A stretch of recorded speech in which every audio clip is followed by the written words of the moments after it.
Pro players spend countless hours learning and perfecting new techniques. Why? Good question. Because, well, they're useful. They work. Even if you think, you know what, I'm never going to use that technique. You know what, this is what I got to say to you.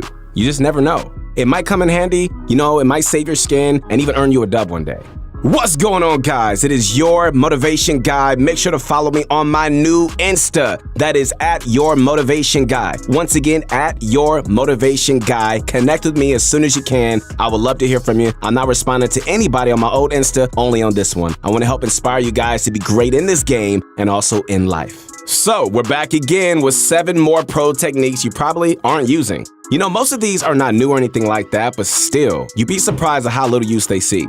Whether your goal is to get more kills, survive longer, or even win more matches, these techniques are sure to help you guys. Do you have a technique that you love to use all the time? Well, I know a lot of players that, use the grenade strat that you see some of the pros use. They just love blowing stuff up, and that just makes it easy. But let me know what your favorites have been in the comments down below, okay? And if you're interested in learning even more, hey, we've got plenty over at ProGuides.com. On our site, you're gonna find dozens of courses teaching a variety of useful topics like aiming, come on now, building, and yes, even special techniques. For instance, our secret building techniques series takes you through the steps needed to learn all the moves that are going to give you an advantage on the battlefield. To start, follow the link in the description or visit ProGuides.com. Ladies and gentlemen, this is my favorite time. You know why? Because it's time to sit back, relax, and grab my favorite candy that I am addicted to, and I'm proud of it. And it is that bunch of crunch. And let's get this going. So, a while back, we showed you guys a not so well-known technique to attack a wall from behind your ramp, right? That still works and definitely still has some use, but there's another application that we didn't discuss. You guys ready to hear that? That same trick can also be set up to hit a floor piece through a cone. Now, this is useful for tricking turtling opponents into thinking you won't be taking their top floor piece. To do this, so approach your turtling opponents one by one from the top, right? Either place your own cone piece if they haven't yet, or remove it and just replace it with your own. Once you own that pyramid, edit it to reveal one of the corners, either the right or the left. Swing your pickaxe at the very edge of their floor piece, then quickly reset the cone. From here, and I mean right here, the enemy is gonna think that you can't hit their floor. But if you swing on that harvesting circle, you can actually attack it through the cone. So do that, all right? And pull out your floor to replace it. Then edit through both to reveal your opponent for the kill. Now, why would you want to do this? Good question. Well, taking floor pieces can be really risky, right? Since your opponent might edit and go for a jump shot. Plus, with the whole coin flip mechanic, it might take a while to just brute force steal their floor. So this added confusion, where they think their floor is safe, can potentially make them turbo build the wrong piece. But the confusion doesn't have to end there, my friends. You could even go a few steps to even further puzzle your opponent. For example, now once you reach the stage where you close the cone, you can drop a ramp to the side as if you're about to drop on it for a wall replace. Land on it and swing your pickaxe once after a wall, right? Then jump back up and hit the floor piece marker. Place your own floor and edit through for the elim. When this is done quickly, it barely takes any extra time, and you know what? It just really confuses your opponent as to what piece you're hitting. Unless they know the technique as well, there's no way your opponent is turbo building a floor piece. And all this can be done within a few seconds, so there isn't too much wasted time. But just be warned, okay? Against brick and metal, you want to take the floor down to at least 150 health so that it only takes one swing to finish off. Overall, it's a great way just to deal with pesky turtlers. Okay, so we've been seeing this next move used a ton by the pros this chapter, and that's the efficient ramp tunnel. Compared to the conventional tunneling methods, you're going to be saving a bunch of materials using this version. Very beneficial for solo endgames and anytime you're close to running out of mats. So to do this, you're going to need to start with the floor piece just like how you would any other tunnel. Then as your character reaches just before the halfway point of the floor, you look down and place a ramp. Got it? All right. You should end up underneath the stairs you place, not on top of them. Then place another floor to your right, walk forward, and another ramp. From here, you pretty much got it. You just keep alternating left and right to tunnel diagonally. This tunnel provides pretty decent coverage. The ramp can block shots from behind you and partially from above you. However, some angles on the side is going to leave openings. You can always add a wall after each ramp for extra coverage, but you know what? That's optional. We noticed Booga's been using this tunnel a lot recently, and he's just much more liberal with it. He just feels free with it. If he feels like he needs additional walls or protection, he can add them, but the method at its core is the same. Okay guys, so just a couple of tips. Make sure you're not turbo building at any point during this, okay? If you hold turbo build, you'll place the ramps too early and it'll completely mess up your cover. So, my friends, place each floor and ramp with individual clicks for the best results. Also, you gotta understand that this tunnel leaves you much more exposed than the standard method, okay?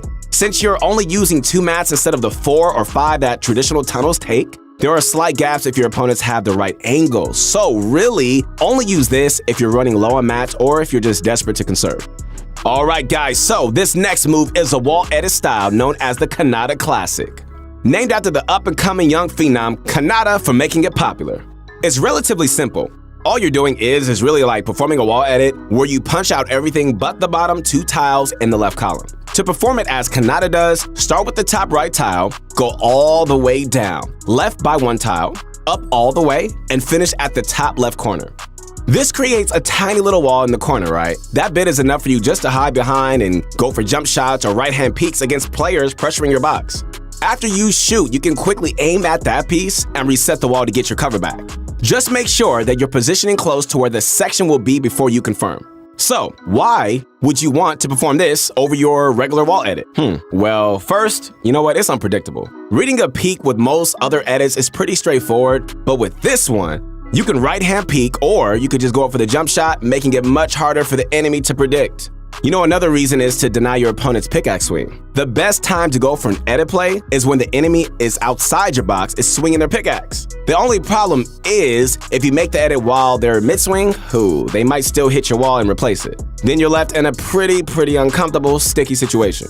Since the Kanata Classic leaves a very minimum area for them to hit, there's a way higher chance their pickaxe won't connect. So that wall is just gonna stay yours.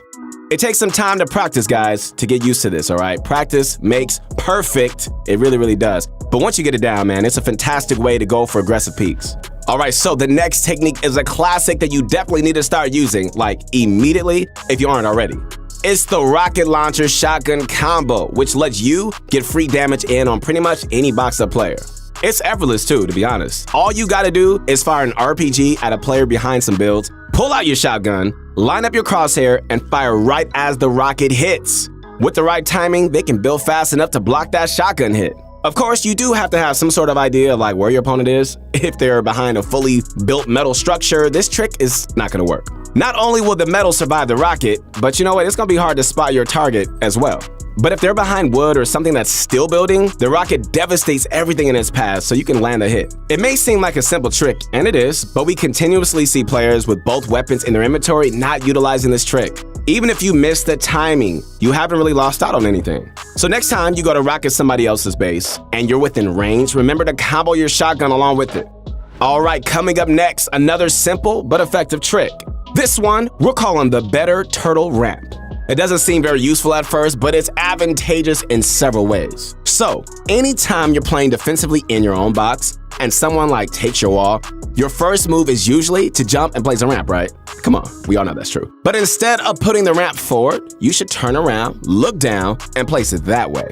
So there are a few reasons why you want to get used to placing your stairs this way. First and foremost, and I know that, I know a lot of people this has happened to. If your opponent replaces your wall and edits it open, the ramp you try to place sometimes ends up a tile right in front of you, meaning outside your box and not protecting you. If you turn around and look down to put one, it'll always connect in your box and keep you safe.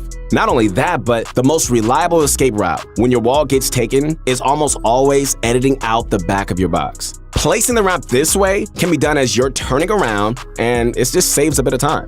A third reason is to block above you as well. If your cone and floor pieces get taken, a forward ramp isn't going to do anything unless you're toward the front of your box. So turning around and placing it this way protects you from any attack from above. There are plenty of more reasons too, but the main ones are just that it's safer. Generally, it just covers more angles, and it's just more intuitive for you when you're expanding out. Remember when Nick A30 was considered an editing phenom? Man, those are the days, right? But this knowledge of editing is still hot because recently, Nick showed this exclusive trick on his stream involving a peculiar edit we've never seen. All right, so let's just say it's the end game. You're holding the high ground and you want to go for rifle shots on players rotating in. There's a massive risk editing your wall or a window open and going for shots. You might get sniped or lose a bunch of health from a third-party player.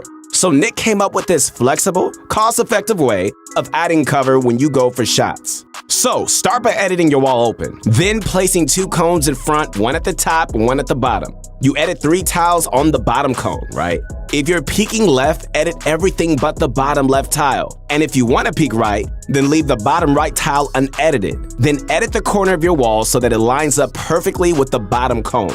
Place a pyramid in your box as well, okay? And edit the same corner as you did for your wall to create a ramp that adds more protection. Then anytime you want to go for another angle, you can reset the cones and your wall and set them up the other way.